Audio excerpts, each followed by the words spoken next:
بسم الله الرحمن الرحيم الحمد لله رب العالمين والصلاة والسلام على أشرف الأنبياء والمرسلين نبينا وإمامنا محمد وعلى آله وصحبه أجمعين أما بعد حياكم الله mes très chers frères et sœurs. Aujourd'hui le mardi 29 Sha'ban 1441 de l'Hégire correspondant au 21 avril 2020, nous nous retrouvons afin de traduire ce que Allah Azza wa Jal m'a permis de noter des paroles et des orientations de notre noble Cheikh Abdullah bin Abdurrahim al-Bukhari, qu'Allah le préserve, ainsi que tous les savants de la Sunna. Cheikh Hafidahullah a commencé son discours avec Khutbat al-Haja, et dès que le son était clair pour nous tous, il a expliqué la définition de l'fitna, linguistiquement parlant, et que le fitna, en réalité, ça revient à l'épreuve et le test. C'est déduit de l'épreuve et du test dans son origine linguistique. Ensuite, ce terme, al-fitna, qui signifie les troubles et les tentations, a été utilisé dans tout ce qui est détestable, ou tout ce qui tend vers ce qui est détestable, tels que les péchés, les déviances, les perversités, la mécréance, et ainsi de suite. Ensuite, Cheikh, qu'Allah le préserve, a cité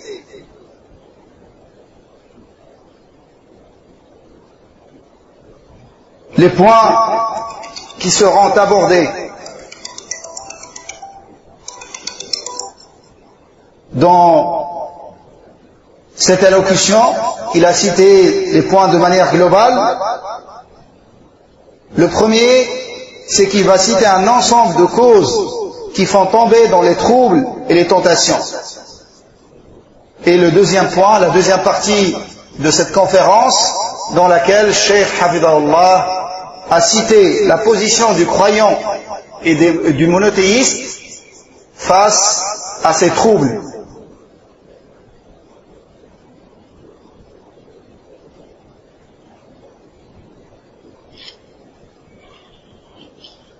Il a dit, Hafidahullah, que celui qui regarde ce qui se passe autour de nous dans ce monde et qui le médite, il va faire un constat très minutieux et très précis. C'est que ce qui fait tomber les gens dans les troubles et dans les tentations est une chose extrêmement importante à savoir. C'est la désobéissance aux ordres du messager, alayhi salatu wassalam. Comme l'a dit l'imam Ibn al-Qayyim rahimahullah dans son livre précieux qui s'intitule Ar-Risalatu at-Tabukiyya. Il a dit que le mal, tout le mal dans ce monde est dû à la désobéissance au messager, et que tout le bien dans ce monde n'est qu'un fruit de l'obéissance au messager alayhi salatu wassalam. Et ainsi, tout le mal dans ce bas monde et dans l'au-delà est dû à la désobéissance au messager alayhi salatu wassalam. Donc tout ce mal, en réalité, découle de cette grande cause qui est la désobéissance au messager alayhi salatu wassalam. L'imam Ibn Taymiyyah rahimahullah a dit: il n'y a pas un trouble qui a lieu que par la cause de la désobéissance aux ordres d'Allah, le délaissement des ordres d'Allah subhanahu wa ta'ala, car Allah subhanahu wa ta'ala a ordonné la vérité, et a ordonné la patience et l'endurance. Et les troubles ou bien sont dus au délaissement de la vérité ou au délaissement de sabr, la patience. Les troubles ne sont qu'une cause du délaissement de la vérité ou le délaissement de la patience. Fin de la citation de Cheikh l'Islam, rahimahullah. Et parmi les choses qui indiquent le grand danger des troubles et des tentations, de manière générale, c'est ce qui a été rapporté dans le hadith Hudayfa ibn al-Yaman, radiyallahu anhu. Il a dit: تعرض الفتن على القلوب كالحصير عودا عودا. Les fitans se présentent au cœur. Les fitans se présentent au cœur telles que les parties d'un tapis, l'une après l'autre. Chaque cœur qui absorbe ces fitans, ça fait en lui un point noir, et ainsi de suite. Et chaque cœur qui rejette cette fitna, ça fait en lui un point noir, un point blanc, jusqu'à ce que les cœurs deviennent uniquement deux catégories de cœurs. Un cœur blanc, comme le verre, que aucune fitna ne lui nuit, tant qu'il y a les cieux et la terre. Et le deuxième, ce cœur que le Nabi alayhi salatu wassalam a comparé à un verre rempli, que tu fais pencher vers un côté, ou que tu le renverses complètement, tu le mets complètement dans l'autre sens, de manière à ce que tout le liquide qui contient, il sort. Un cœur qui absorbe tout ce qui lui est exposé. Wal'iyadu billah. Ensuite, Cheikh Habibullah a cité un autre hadith authentique, selon Abu Huraira radiyallahu anhu, que le Nabi alayhi salatu wassalam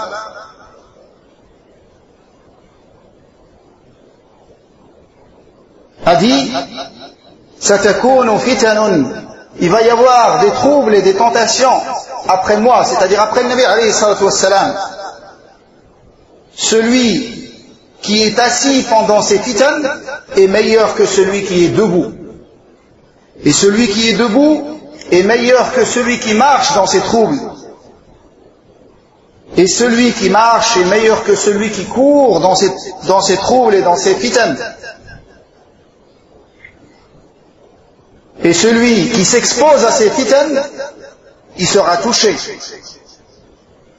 Alors celui qui trouve un refuge, qui se protège de ces fitans. Donc dans ce hadith,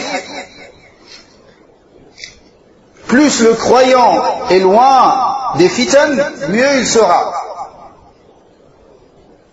Et les textes, Cheikh ensuite a dit que les textes sont très nombreux par rapport aux fitans. Et le croyant intelligent, à qui Allah Azza wa Jalla a donné une intelligence qui lui est profitable, il lui suffit un seul texte parmi ce qui a été rapporté du prophète alayhi salatu wassalam pour réaliser le danger et la gravité des fitans et de s'en écarter.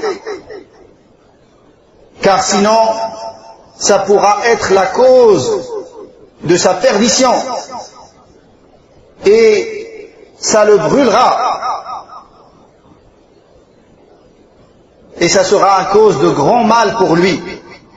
Surtout l'ignorant, ayant très peu de science et très peu de clairvoyance, celui qui a une faible religion, c'est-à-dire c'est pas quelqu'un qui est fort dans sa religion, qui a une grande crainte d'Allah Azza wa Jal, qui pourra être la cause de sa sauvée. Non, au contraire, celui-là, raqiqud diyana, ou quelqu'un qui suit la passion. Et ces causes que Cheikh a citées ici, il a dit, ça peut être réuni en une seule personne. Comme il peut en avoir qu'une seule ou plusieurs. C'est-à-dire, il peut être à la fois ignorant, peu de science, peu de clairvoyance, quelqu'un qui n'a pas une crainte d'Allah Azza wa Jal suffisante pour le protéger des fitnes, quelqu'un en plus qui suit sa passion, wal-iyadhu billah. Tout ça peut être réuni en une seule personne. Et les causes qui font tomber les gens dans les fitnes sont très nombreuses. Cheikh Hafidhullah a commencé par citer les causes qui font tomber les gens dans les fitnes. La première qu'il a citée, c'est la mort de notre noble prophète alayhi salatu wassalam, et la mort de ses compagnons, qu'Allah les agrée tous. Ce qui indique ce sont ceux-là, c'est le hadith qui a été rapporté dans l'authentique de l'imam Muslim, selon Abu Musa al-Ash'ari radiyallahu anhu, il a dit: nous avons prié la prière de Maghrib avec le prophète alayhi salatu wassalam. Ensuite nous avons dit, si seulement on s'asseyait avec le messager d'Allah alayhi salatu wassalam jusqu'à prier l'Isha. Et on est resté avec lui. Il est sorti alayhi salatu wassalam de chez lui. Il nous a dit, vous êtes encore là ou vous êtes toujours là? Ils ont dit oui au messager d'Allah, jusqu'à prier la prière de l'Isha avec toi. Il a dit, vous avez bien fait. Et ensuite, il a levé sa tête vers le ciel. Le rapporteur a dit que le messager d'Allah alayhi salatu wassalam avait l'habitude de lever souvent ses yeux vers le ciel. Et il a dit ensuite, les étoiles sont une protection pour le ciel. Quand disparaîtra les étoiles, arrivera au ciel ce qui lui est promis.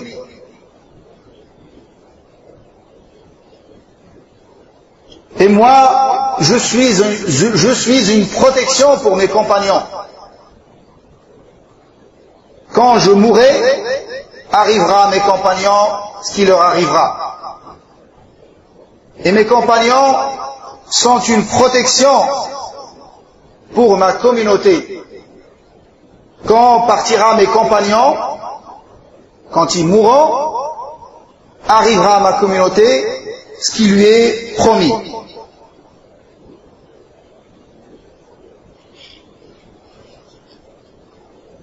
Arrivera à ma communauté ce qui lui est promis. Donc le Nabi alayhi salatu wassalam, Cheikh Allah le préserve, a rapporté l'explication de An-Nawawi rahimahullah de ce hadith dans son sharh de l'authentique de l'imam Muslim. Le Nabi alayhi salatu wassalam, quand il a dit je suis une protection pour mes compagnons, c'est-à-dire contre les troubles et contre les guerres et l'apostasie et les divergences dans les cœurs et les dissensions qui ont eu lieu après sa mort alayhi salatu wassalam, telles que la guerre des apostats qui a eu lieu à l'époque de Abu Bakr radiyallahu anhu, ceux qui ont refusé de donner zakat, et tels que les événements qui ont eu lieu entre les compagnons radiyallahu anhum après la mort de Nabi alayhi salatu wassalam, et ainsi de suite. Et tout ça est arrivé après la mort du prophète alayhi salatu wassalam, et non pas pendant son vivant. C'est pour ça c'était une protection pour ses compagnons contre tous ces troubles et toutes ces épreuves qu'ils ont traversées après lui. Radiyallahu anhum, qu'Allah les agrée tous. De la même manière que ses compagnons sont une protection pour les gens de sa communauté. Une protection contre les choses qui ont eu lieu après eux, telles que la transgression de la sacralité de Médina, et telles que les victoires des Romains contre eux, et ainsi de suite parmi les choses qui ont eu lieu après l'époque des compagnons radiyallahu anhum. Et tout ça, comme l'a dit Nawawi rahimahullah, indique la véracité de notre prophète alayhi salatu wassalam, et tout ça représente des signes de la véracité de sa prophétie alayhi salatu wassalam. La deuxième cause que Cheikh qu'Allah le préserve a citée, al-jahlu bi dinillahi wa qillatul ilm bi shari'ati Allahi at-tahira. L'ignorance dans la religion d'Allah et le manque de science de la législation d'Allah subhanahu wa ta'ala, de sa législation pure. Le manque de science, la science sunnite, la science sunnite, c'est-à-dire la science tirée du livre d'Allah et de la sunna authentique de son noble prophète alayhi salatu wassalam, avec la compréhension des pieux prédécesseurs radiyallahu anhum. Également la disparition des porteurs de cette science qui sont les hommes de science, et l'apparition de l'ignorance, et que ça devient dominant. Tout ça, ce sont des alarmes pour la communauté et des signes de l'approche du danger, comme ceci a été rapporté dans ce hadith que Cheikh qu'Allah le préserve a cité dans les deux authentiques, que le Nabi alayhi salatu wassalam a dit, parmi les signes de la fin des temps ou les signes de l'heure, c'est que la science soit levée et que l'ignorance soit répandue, et l'apparition de la fornication et l'adultère, et que le vin et l'alcool soient bu de manière également importante et conséquente, et l'apparition, que le nombre des femmes également augmente et que le nombre des hommes diminue, jusqu'à ce que les 50 femmes n'aient qu'un seul tuteur parmi les hommes. Donc, Ibn Hajar rahimahullah, Cheikh a cité une faïda précieuse de l'Hafidh Ibn Hajar rahimahullah par rapport à ce hadith, et que le Nabi alayhi salatu wassalam, dans ce hadith, il a cité 5 points, et il a spécifié ces 5 points parmi les points du mal qui représenteront des signes de l'approche des fins des temps. Car quand ces points deviennent répandus qui ont été cités, ça c'est un signe que les affaires des gens seront troublées. Car ces signes, ces 5 points qui ont été cités, touchent directement ce qu'on appelle al-kulliyatul khams ou al-daruriyatul khams. Les 5 points importants pour lesquels la législation de l'islam, dans la législation de l'islam, ces 5 points ont une priorité capitale. Et on trouve que la législation dans son intégralité, elle préserve ces 5 points qui sont appelés ad-daruriyatul khams. Ces 5 points, d'abord la religion, ensuite al-nafs, les âmes, ensuite al-aql, la raison, ensuite al-mal, les biens. Et le cinquième, c'est le nasab, c'est la descendance. Donc la législation de l'islam, dans sa globalité, elle est venue pour préserver ces 5 points. Et on voit que les 5, que ce qui a été cité dans ce hadith, il touche directement à ces 5 points importants et capitaux que la législation vise à préserver. L'apparition de l'ignorance, ça touche directement à la religion. Et ça, c'est le premier. L'apparition du meurtre et la propagation des troubles et des tentations, ça touche directement les biens et les âmes. L'alcool et les produits enivrants, ça touche directement la raison. Et la fornication et l'adultère, ça touche la descendance. Et ça, c'est une faïda précieuse.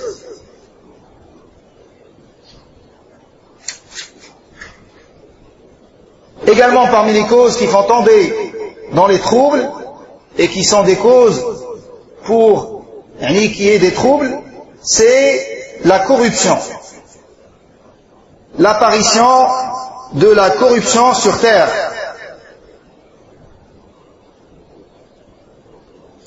Comme Allah Azza wa Jalla a dit dans son noble livre, dans ce verset que Cheikh qu'Allah le préserve a cité, ظهر الفساد في البر والبحر بما كسبت أيدي الناس ليذيقهم بعض الذي عملوا لعلهم يرجعون. Dans le sens approximatif, la corruption est apparue sur terre et en mer en raison de ce que les hommes ont commis de leurs propres mains, afin qu'Allah leur fasse goûter une partie de ce qu'ils ont fait. Peut-être reviendront-ils vers lui. Peut-être ils reviendront vers lui.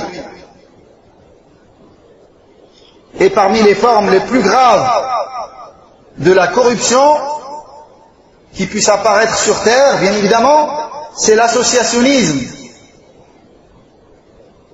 Le fait de vouer une partie de son adoration à autre qu'Allah subhanahu wa ta'ala. Ash-shirku billah.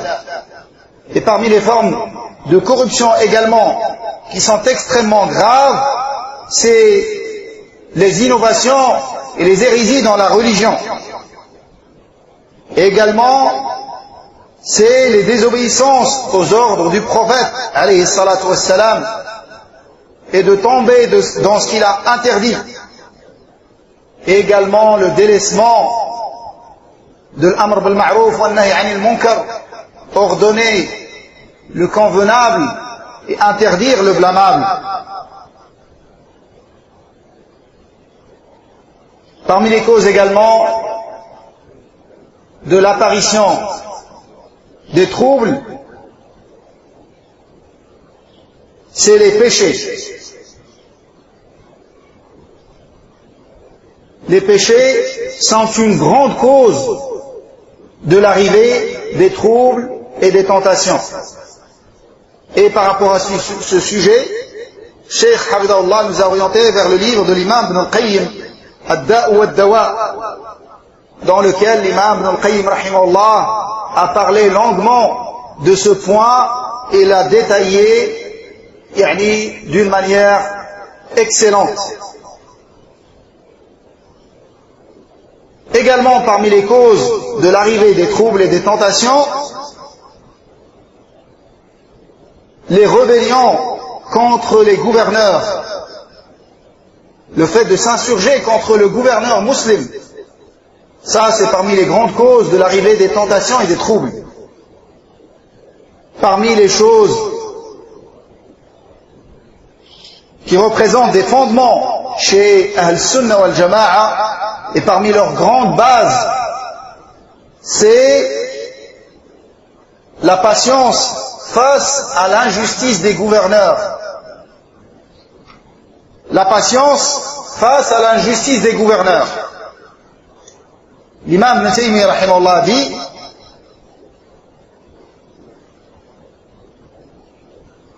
rares ceux qui se sont insurgés contre leur gouverneur ou les causes de leur rébellion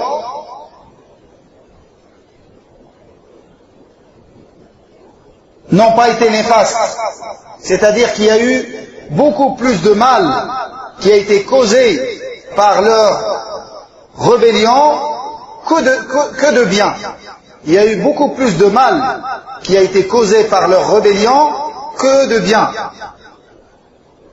Et parmi les choses qui sont causées par les rébellions et par le fait de s'insurger contre le gouverneur musulman, la peur qui se répand et les meurtres et les vols et les différentes formes de transgression, que ce soit celles qui touchent à l'honneur des gens, les viols et ainsi de suite, ou à leurs biens, les agressions et le vol et ainsi de suite. Et ainsi de suite parmi les différentes formes de corruption qui apparaissent par cette cause. Et de manière générale, le fait de s'insurger contre le gouverneur, ça met en péril les 5 grandes nécessités que la législation vise à préserver, qu'on a citées précédemment. La religion, les âmes, la raison, les biens et la descendance. Et le Nabi alayhi salatu wassalam a dit, celui qui souhaite conseiller son gouverneur, qui ne le fasse pas publiquement. Qui ne le fasse pas publiquement. Hadith, Cheikh n'a pas cité la suite du hadith. Ce hadith connu.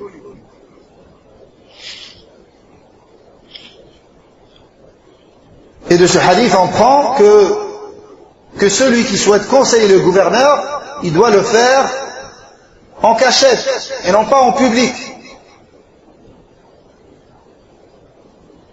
Et ensuite, il a rapporté ce athar de Saïd ibn Jubayr, rahimahullah. Il est venu voir Abdullah ibn Abbas, radiyallahu anhuma. Il lui a posé la question.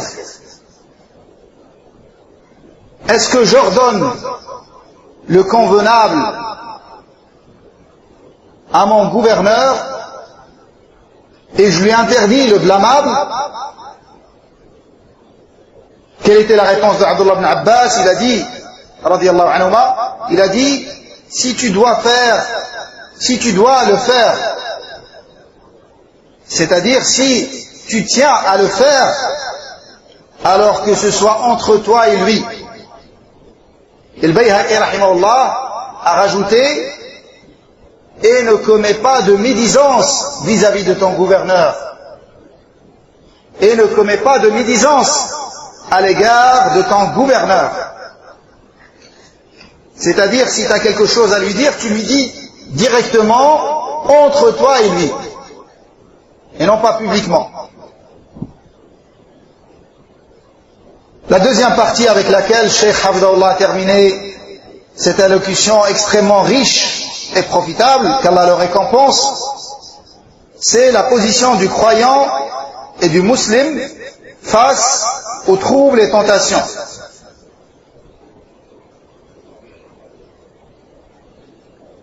Le premier point qu'il a cité, c'est le cramponnement aux 2 révélations. Le livre d'Allah et la sunna de son prophète, alayhi salatu wassalam. Et de se tenir à la sunna du prophète, alayhi salatu wassalam. Bien évidemment, se tenir à la sunna et se cramponner au livre d'Allah, ça doit être fait conformément à la compréhension des pieux prédécesseurs. À commencer par les compagnons, radiyallahu anhum, et ceux qui les ont suivis à la perfection jusqu'à la fin des temps. Allah Azza wa Jal nous a ordonné de nous cramponner à son livre. Et dans hadith l'Irbad bin Sariya radiyallahu anhu, hadith très connu, alaykum bi sunnati wa sunnati al-khulafa'i ar-rashidin min ba'di addu 'alayha bin nawajid. Nabi alayhi salam, dans ce hadith, il nous a ordonné de nous cramponner à sa sunna et à la sunna des califes bien guidés après lui, et d'y mordre avec les molaires. Et d'y mordre avec les molaires. Et nous a mis en garde contre les innovations. Wa iyyakum wa muhdathati al-umur. Car toute innovation dans la religion, toute hérésie dans la religion est une innovation. Et toute innovation est un égarement. Et tout égarement est en enfer. Celui qui délaisse cette voie, la voie de salaf, et de se cramponner au livre d'Allah et à la sunna de son prophète alayhi salatu wassalam, il tombera dans beaucoup de divergences. Et ça, sans aucun doute, ça sera une cause de trouble pour lui et de fitna pour lui, ainsi que pour sa communauté et pour la société dans laquelle il vit. La deuxième cause, ou plutôt la deuxième position, Cheikh, avant de citer cette deuxième position, il a rappelé une règle extrêmement importante à laquelle j'attire votre attention, c'est que ces recommandations qui sont données par les hommes de science aux musulmans pendant les périodes de trouble, ça ne concerne pas uniquement les périodes de trouble. Ça, c'est des positions que le musulman doit avoir dans toute sa vie. Mais dans les périodes de trouble, il y a un besoin de rappeler ces règles et ces fondements, car le besoin de s'y attacher est encore plus important pendant les périodes de trouble.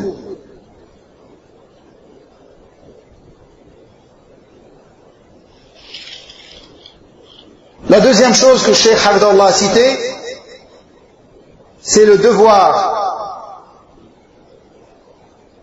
de vérifier et de chercher la véracité avant de propager quoi que ce soit parmi les informations, ou de les envoyer ou de les propager.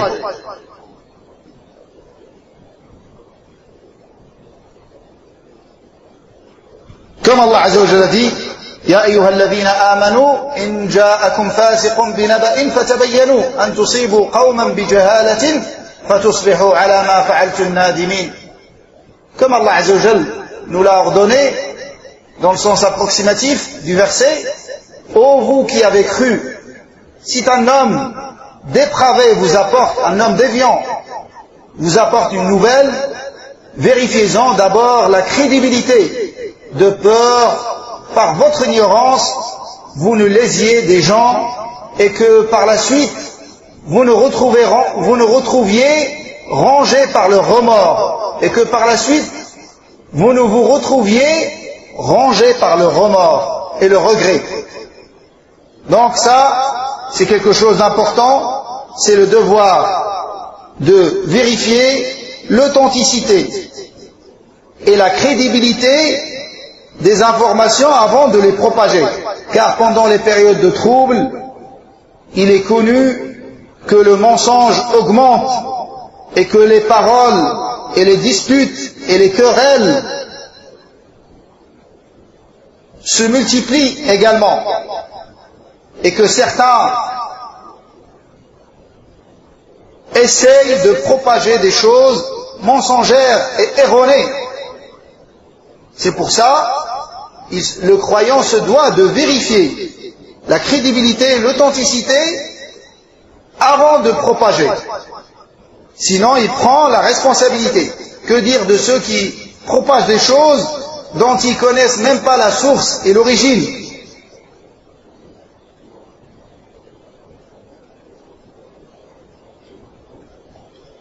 Et Cheikh a rappelé que dans cette dernière période dans laquelle il y a eu cette fitna que vous connaissez tous,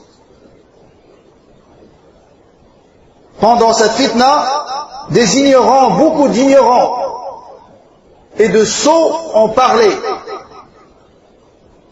Et combien de mal ils ont provoqué. Combien de mal ils ont provoqué. Et malheureusement, comme Cheikh l'a cité, malheureusement il y a certains qui ont propagé des choses sans les vérifier, alors que c'est des mensonges. Ça c'est le premier point par rapport à cette deuxième règle que Cheikh a citée ici. Alors que dire de ceux qui ne connaissent absolument pas cette règle des hommes de science que Cheikh nous a rappelé ici, qu'on ne doit pas citer et rapporter tout ce qu'on connaît. On ne doit pas rapporter tout ce qu'on connaît. Ça, c'est quand c'est vérifié. C'est le deuxième cas où l'authenticité est vérifiée. Est-ce que tout ce qui est vrai, on le propage? Laysa kullu ma yu'lamu yuqal. Pas toute chose qu'on connaît vraie, on la propage. Et pas toute parole qui doit être propagée peut être propagée dans toutes les circonstances. Et pas toute parole qui peut être propagée dans toutes les circonstances peut être propagée par toute personne. Chaque terrain a ses hommes. Et ça, c'est la sagesse. C'est pour ça, dans ces affaires, on se doit de revenir aux hommes de science. C'est eux qui savent al-masalih al-mafasid, les bienfaits, les méfaits de propager tel propos, même quand c'est vérifié que c'est vrai.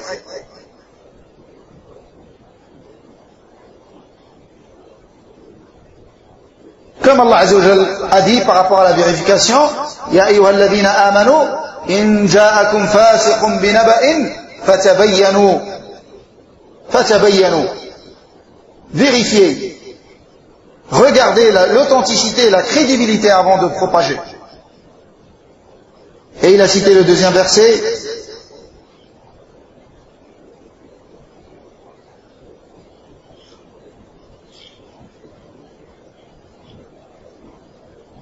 قول الله عز وجل وإذا جاءهم أمر من الأمن أو الخوف أذاعوا به ولو ردوه إلى الرسول وإلى أولي الأمر منهم لعلمه الذين يستنبطونه منهم ولولا فضل الله عليكم ورحمته لاتبعتم الشيطان إلا قليلا. Dans le sens approximatif, et lorsque leur parvient une nouvelle, qu'elle soit rassurante ou alarmante, ils la répandent. S'ils la renvoyaient aux messagers et aux détenteurs de l'autorité parmi eux, ceux qui désirent tirer les choses au clair l'apprendraient de ces derniers. Et sans la faveur d'Allah sur vous et sans sa miséricorde, vous auriez certainement suivi Shaitan, hors une minorité d'entre vous, excepté une minorité d'entre vous. Et Cheikh ici, qu'Allah le préserve, a rappelé le devoir de revenir vers les hommes de science. C'est eux qui savent.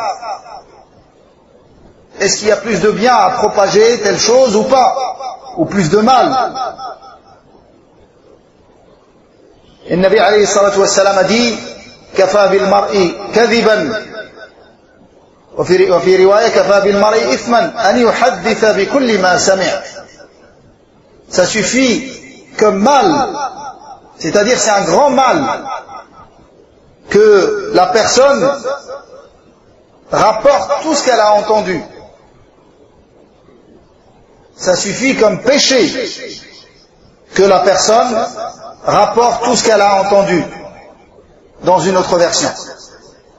Le troisième point que Cheikh Hafidhullah a cité, dans la position du croyant face au fitan, c'est le devoir de se cramponner au groupe des musulmans et à leur imam. au groupe des musulmans et à leur imam, leur gouverneur. Et ça, c'est un point qui est cité dans les textes, dans la sunna et dans le livre d'Allah, et que les imams de la sunna ont mentionné dans leurs ouvrages, dans lesquels ils ont traité du dogme et de la croyance de Al-Sunnah wal-Jama'a. Et parmi les textes dans la sunna qui indiquent ce fondement, hadith Hudayfa ibn al-Yaman radiyallahu anhu. Il a dit, les gens interrogeaient le messager d'Allah alayhi salatu wassalam au sujet du bien, et moi je l'interrogeais au sujet du mal, afin de ne pas tomber dedans. Et j'ai dit, ô messager d'Allah, nous étions dans la période anté-islamique et dans le mal. Et Allah nous a apporté ce bien qui est cette religion. Est-ce qu'il y aura un mal après ce bien? Il a dit oui. Ensuite, Hudayfa radiyallahu anhu a dit, et après ce mal, est-ce qu'il y aura un bien? Le Nabi alayhi salam a dit oui. Mais ça ne sera pas aussi pur que le bien d'avant. Ça, c'est le sens de la parole du prophète alayhi salam. Wa fihi dakhan. Ça sera mélangé un peu de mal. Ça ne sera pas le bien pur qu'il y avait avant, à l'époque du prophète alayhi salatu wassalam. Il lui a dit, et c'est quoi? Il sera troublé. Ça ne va pas être aussi clair et aussi pur. Hudayfa radiyallahu anhu a dit, fama dakhanuh. Le Nabi alayhi sallam a dit, qawmun yahduna bighayri hadi ta'rifu minhum wa tunkir. Des gens qui vont vouloir guider les gens avec autre d'idée que la mienne. Tu reconnaîtras d'eux et tu blâmeras. Des choses conformes à la sunna et d'autres ne sont pas conformes. Ensuite, Hudayfa radiyallahu anhu a dit, et après ce bien, est-ce qu'il y aura un mal? Il a dit oui. Des prêcheurs sur les portes de l'enfer. Celui qui les suit, ils le jetteront dedans, dans le feu de l'enfer. Wal-'iyadhu billah. Il a dit au messager d'Allah, décris-les pour nous. Il a dit, ce sont des gens, yani parmi nous. Ils parlent avec la même langue que nous. J'ai dit au messager d'Allah, qu'est-ce que tu m'ordonnes si jamais je vis jusqu'à cette époque? Il lui a dit, tu te cramponnes au groupe des musulmans et leurs imams. J'ai dit au messager d'Allah, s'ils n'ont pas de groupe ni d'imam, il lui a dit, écarte-toi de toutes ces sectes. Même si tu trouves qu'un tronc d'arbre et que tu mordes-y jusqu'à ce que la mort t'atteint. Fin de ce hadith.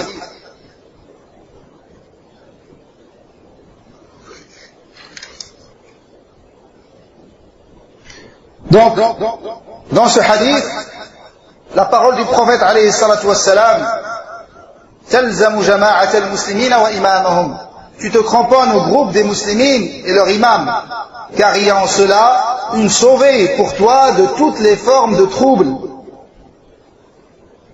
La quatrième position que Cheikh Hafidhahullah a citée, at-tazawwud bil-ilm as-sahih wa 'adamu al-khawd bil-jahl fi dinillah.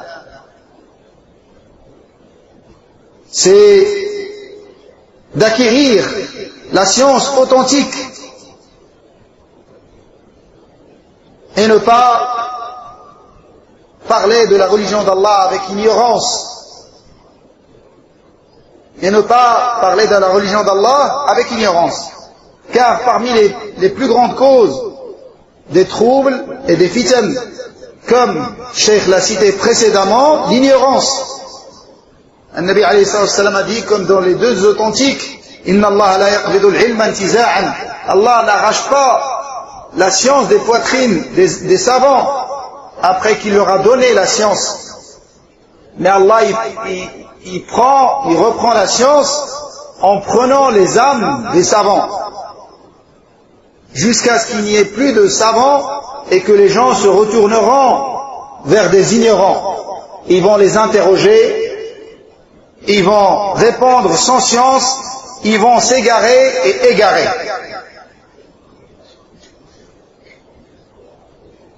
Hafid ibn Hajar rahimahullah, par rapport à ce hadith, a dit dans ce hadith une incitation à acquérir la science, une mise en garde contre les têtes de l'ignorance, et que le fatwa en réalité c'est ça le vrai statut et la vraie notoriété. La vraie notoriété et statut, c'est celui qui fait le fatwa, car le Nabi alayhi salam l'a appelé tête dans ce hadith. Ce sont eux les têtes des gens, les savants. Et dans ce hadith également, un blâme pour celui qui s'adonne à la fatwa sans science. Fin de la parole de Hafid ibn Hajar. La cinquième position, parmi les choses qui préservent le croyant des troubles que Cheikh Hafidallah a cité, c'est de ne pas rentrer dans les troubles et de ne pas se présenter au fitan, comme ceci a été cité dans le hadith Abi Hurayra radiyallahu anhu, qu'il va y avoir des fitan, que celui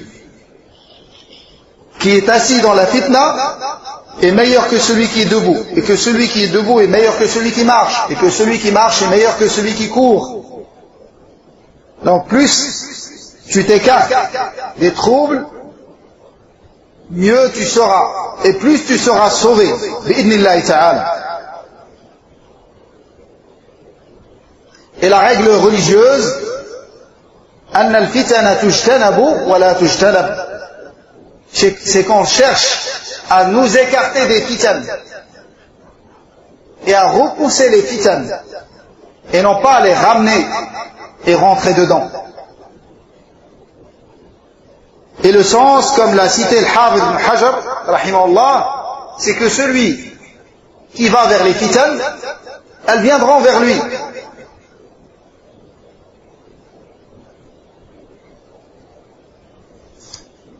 Le sixième point, وجوب اللجوء إلى الله والضراعة إليه وبخاصة عند نزول الفتن.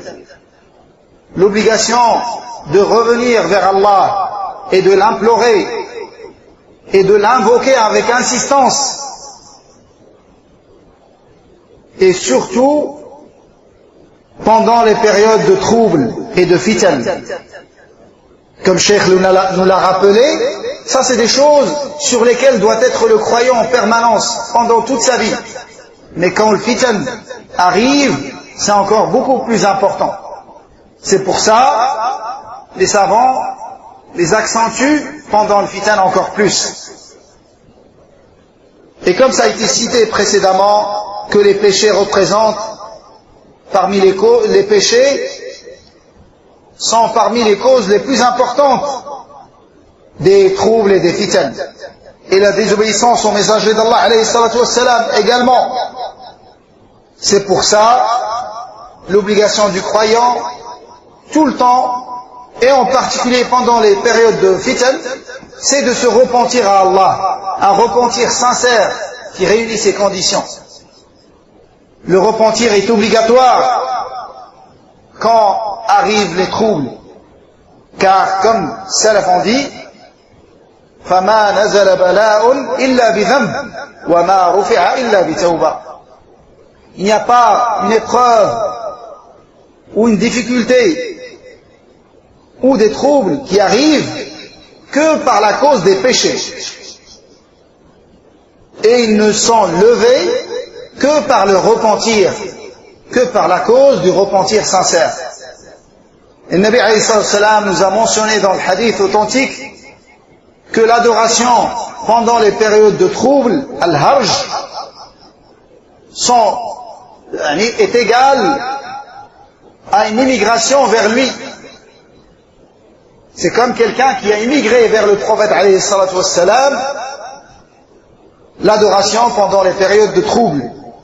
Al-harj, c'est les périodes de trouble et les périodes dans lesquelles les choses deviennent confuses et mêlées. Et la cause pour laquelle le prophète alayhi salatu wassalam a incité et nous a appelés à l'adoration pendant les périodes de trouble, c'est que les gens pendant les périodes de trouble, ils sont insouciants et distraits de l'adoration. Et ils ne s'adonnent à l'adoration pendant les périodes de trouble que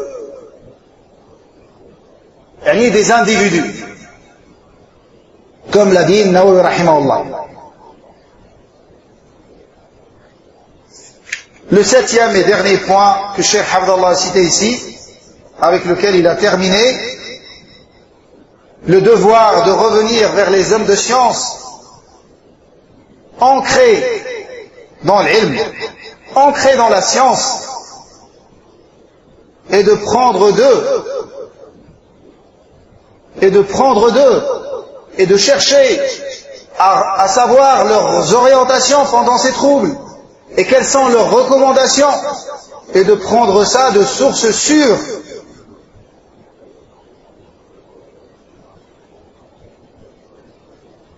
et de se tenir à leurs orientations et leurs recommandations, car cela, par la permission d'Allah, ceci est une cause d'être préservé et sauvé des fitan. Comme Allah Azza wa Jalla dit, فَاسْأَلُوا أَهْلَ الذِّكْرِ إِن كُنتُمْ لَا تَعْلَمُونَ. Demandez aux gens du rappel si vous ne savez pas. Demandez aux gens de science si vous ne savez pas. Revenir vers l'ulama. L'ulama al-rasikhoun, les grands savants.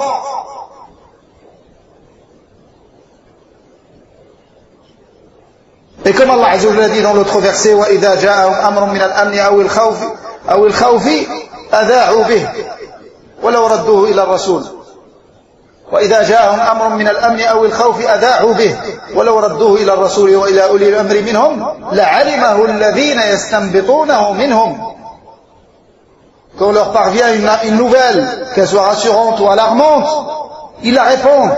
S'il l'a renvoyé, shahid ici, s'il l'a renvoyé au messager pendant son vivant, sa sunna après sa mort, et aux détenteurs de l'autorité parmi eux, Cheikh a dit, les hommes de science qui sont ancrés dans l'ilm, et qui sont connus par leur sagesse et leur fermeté dans les fitan,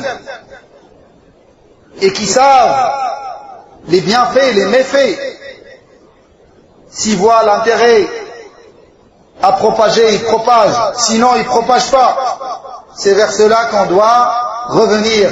Les grands savants, les ulama, et entre parenthèses, pas vers les ignorants, ou ansaf al-muta'allimin, al-juhal. Et pendant ces fitan, je n'ai pas encore fermé cette parenthèse. Pendant ces fitan, nous avons vu des gens qu'on pensait uqala, raisonnables, tullab ilm. Ils ne se sont même pas donné la peine de revenir vers les savants. Alors que les savants sont à quelques mètres de leur lieu de résidence.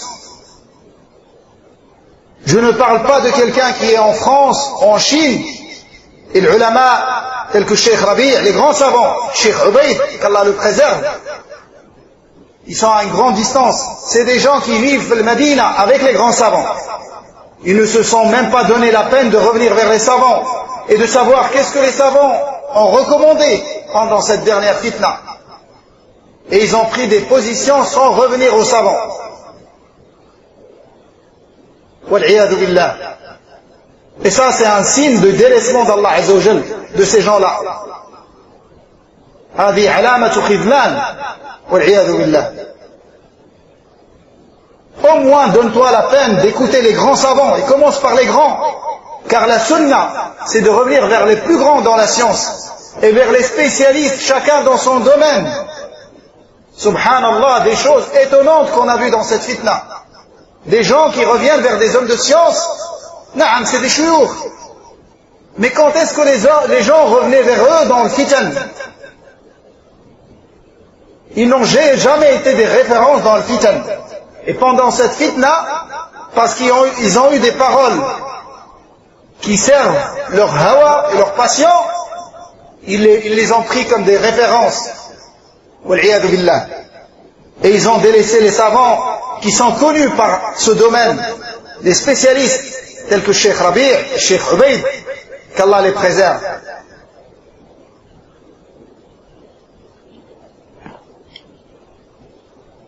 Et en général, c'est des gens qui ont des maladies. Et Allah, il dévoile ces maladies par ses épreuves et par ses troubles. Si tu as une maladie dans le cœur, elle sera dévoilée tôt ou tard. Alors cherche à réformer ton cœur. Cherche à réformer ton cœur. Je ferme cette parenthèse. Et je continue ce que Cheikh Hafidhahullah nous a dit.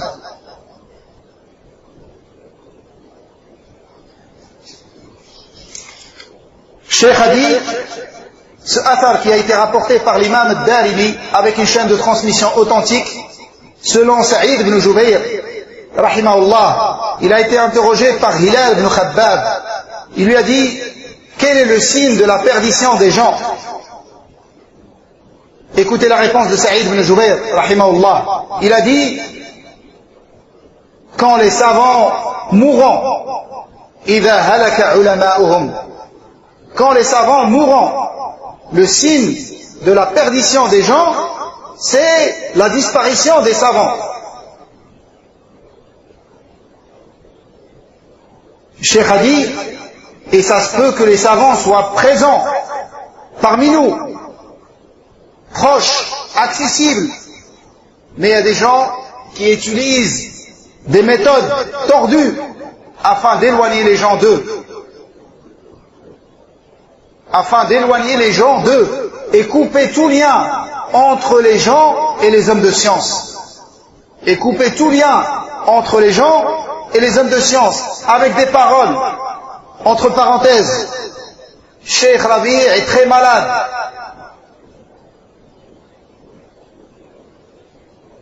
Ou en donnant des jugements injustes.